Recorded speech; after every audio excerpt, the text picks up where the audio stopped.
ತೊರೆಕಾಡನಹಳ್ಳಿ ಶಿಂಷಾ ನದಿ ಸೇತುವೆ ಬಳಿ ಮೊಸಳೆ ಮರಿ ಪ್ರತ್ಯಕ್ಷ. ಅರಣ್ಯ ಅಧಿಕಾರಿಗಳಿಂದ ಸಂರಕ್ಷಣೆ. ರೈತರು ಎಚ್ಚರಿಕೆಯಿಂದ ಇರುವಂತೆ ಅರಣ್ಯಾಧಿಕಾರಿ ಗವಿಯಪ್ಪ ಹೇಳಿಕೆ. ಮಳವಳ್ಳಿ ತಾಲೂಕಿನ ತೊರೆಕಾಡನಹಳ್ಳಿ ಕುರುದೊಡ್ಡಿ ಗ್ರಾಮಗಳ ಮಧ್ಯಭಾಗದಲ್ಲಿರುವ ಶಿಂಷಾ ನದಿಯ ಸೇತುವೆ ಕೆಳಭಾಗದಲ್ಲಿ ಶನಿವಾರ ಸಂಜೆ ಮೊಸಳೆ ಮರಿಯೊಂದು ಕಾಣಿಸಿಕೊಂಡಿದ್ದು, ವಿಷಯ ತಿಳಿದ ಅರಣ್ಯಾಧಿಕಾರಿ ಆರ್.ಎಫ್. ಗವಿಯಪ್ಪ ಸ್ಥಳಕ್ಕೆ ಆಗಮಿಸಿ ಸಂರಕ್ಷಣೆ ಮಾಡಿದ್ದಾರೆ. ಈ ಸಂಬಂಧ ಅರಣ್ಯಾಧಿಕಾರಿ ಗವಿಯಪ್ಪ ಮಾತನಾಡಿ, ರೈತರಿಗೆ ನಿಮ್ಮ ದನಕರುಗಳನ್ನು ಶಿಂಷಾ ನದಿಯ ನೀರು ಕುಡಿಸಲು ಹೋದಾಗ ಎಚ್ಚರಿಕೆಯಿಂದಿರಿ. ನದಿಯಲ್ಲಿ ಸ್ನಾನ ಮಾಡಲು, ಬಟ್ಟೆ ತೊಳೆಯಲು ಹೋಗಬೇಡಿ. ಮೊಸಳೆ ಮರಿ ಕಾಣಿಸಿಕೊಂಡಿರುವುದರಿಂದ ಎಚ್ಚರಿಕೆಯಿಂದ ಇರಬೇಕು ಎಂದು ರೈತರಿಗೆ ಮನವಿ ಮಾಡಿದ್ದಾರೆ.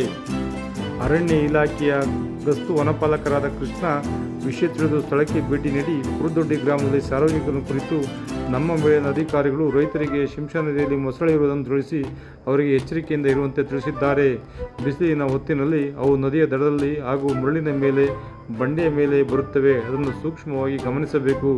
ನೀವುಗಳು ಸಹ ಎಚ್ಚರಿಕೆಯಿಂದ ಇರಿ ಎಂದು ಜಾಗೃತಿ ಮೂಡಿಸಿದರು. ಕುರುದೊಡ್ಡಿ ಗ್ರಾಮದ ವಿನೋದ್ ಮಾತನಾಡಿ, ನಾನು ಚಿಕ್ಕ ವಯಸ್ಸಿನಿಂದಲೂ ನಮ್ಮ ಶಿಂಷಾ ನದಿಯಲ್ಲಿ ಮೊಸಳೆ ಇರುವುದನ್ನು ಕೇಳಲಿಲ್ಲ, ನೋಡಿರಲಿಲ್ಲ. ಆದರೆ ಇತ್ತೀಚೆಗೆ ಮೇಲ್ಭಾಗದಲ್ಲಿ ಮಳೆ ಆಗಿರುವುದರಿಂದ ಮಳೆಯ ನೀರಿನ ಮುಖಾಂತರ ಇಲ್ಲಿಗೆ ಮೊಸಳೆ ಕಾಣಿಸಿಕೊಂಡಿದೆ ಎಂದು ತಿಳಿಸಿದರು. ಈ ಸಂದರ್ಭದಲ್ಲಿ ಕುರುದೊಡ್ಡಿ ಗ್ರಾಮದ ವಿನೋದ್, ಯೋಗೇಶ್, ಕುಮಾರ್, ಆರ್. ಬಸವರಾಜು, ಶಿವಣ್ಣ, ಉಮೇಶ್ ಸೇರಿದಂತೆ ಹಲವರು ಉಪಸ್ಥಿತರಿದ್ದರು.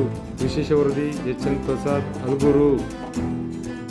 ಏನಂದರೆ ನಿನ್ನೆ ದಿನ ನಮ್ಮ ತೊರೆಕಾಡನಹಳ್ಳಿ ಹತ್ರ ಇರುವಂಥ ಈ ಹೊಳೆಯಲ್ಲಿ ಯಾರೋ ಒಬ್ಬರು ಸಾರ್ವಜನಿಕರು ಮೊಸಳೆ ನೋಡಿದೆ ಅಂತ ನಮಗೆ ಮಾಹಿತಿ ನೀಡಿದ್ರು.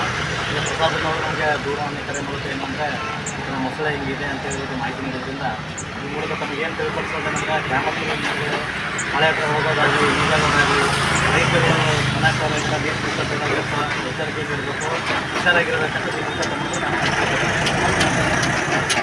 ನೇರ ದಿಟ್ಟ ನಿರಂತರ ಸುದ್ದಿಗಳಿಗಾಗಿ ಮಾಮರ ನ್ಯೂಸ್ ವೀಕ್ಷಿಸಿ. ಸಬ್ಸ್ಕ್ರೈಬ್ ಆಗಿ. ಧನ್ಯವಾದಗಳು. ಶುಭ ದಿನ.